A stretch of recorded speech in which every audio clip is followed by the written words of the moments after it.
Hi everyone, welcome to my resisted sprinting presentation. Before getting to resisted sprinting itself, I want to unpack important concepts as to what acceleration is in order to understand how resisted sprinting protocols may positively influence its outcomes. Acceleration is simply how quickly something speeds up. Athletes accelerate the most at the start of the race, hence this phase being called the acceleration phase. However, within this phase, there are distinct changes in rates of acceleration, and these need to be identified as their own subphases. The change in the rate of acceleration is influenced by the ground reaction force generated by the athlete, and this changes throughout the sprint from more of a horizontal force vector towards a vertical force vector.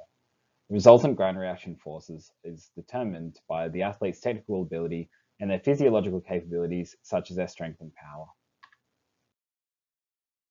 As mentioned before, the ground reaction force changes throughout a sprint, and this is reflected in the kinetic profile of each stride. Spatial temporal markers such as flight time and ground contact time change step by step as an athlete's speed increases. For example, in my case, as seen in this graph, my first stride's ground contact is over 2 times as long as the 17th.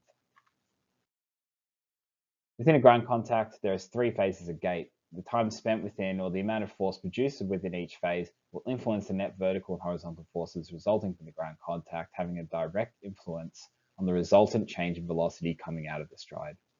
Braking phase slows the body, the support phase stabilizes the body, the propulsive phase pushes the body forward. As an athlete increases in speed, athletes spend less time in propulsive phase of ground contact and more time in braking phase. The kinematics, or the technique of the athlete, also change to reflect the changes in kinetics.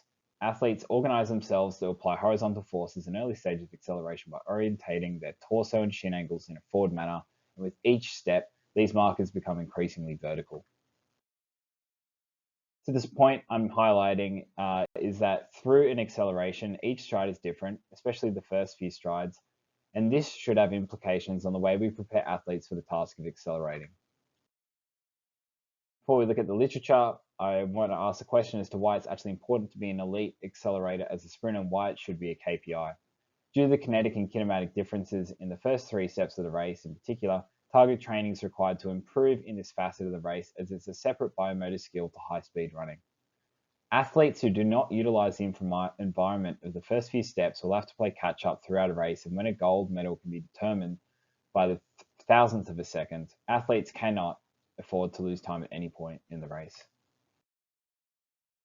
So there's a brief breakdown on acceleration. Now the big question is, how does resisted sprinting improve acceleration ability? A systematic review in 2016 suggests heavy sled training improved early acceleration, lighter sled training improved later acceleration. However, further research into specific adaptations from sled sprinting training is required.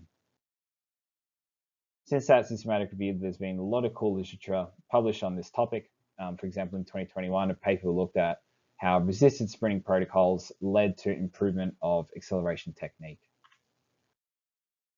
In 2016, a paper concluded that peak propulsive forces in early acceleration were far greater in resisted sprinting group after training compared to a control group. And in December 2024, a study analyzed the impact of a variety of overload conditions on sprint performance, aiming to identify the loading scenarios that most closely replicate the mechanics of unresisted sprints across the full acceleration spectrum. Overload conditions of overspeed, unresisted running, and then velocity loss between 10 and 65% through the use of a motorized resistance device called Dynaspeed, were able to recreate specific mechanical context, and this overload is specific to the velocity the athlete is running at.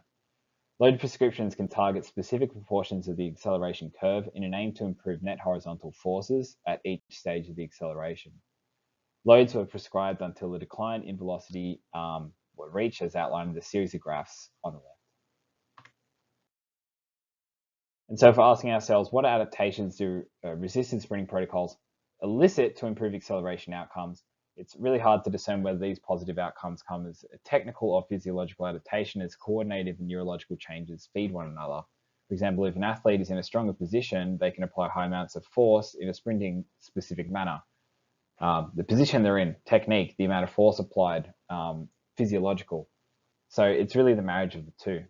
The last point I want to make is that if we want to implement resisted sprinting protocols, it needs to be recognized as just one piece of the training program, and improvements in other components of the program may also lead to improvements in acceleration outcomes.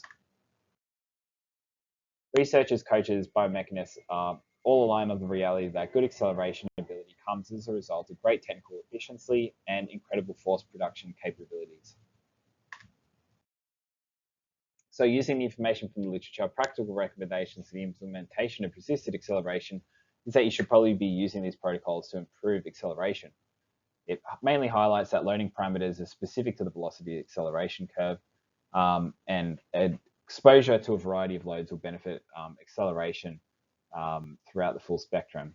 Prescriptions for volume and frequency don't exist within literature and are varied amongst different coaching philosophies as well.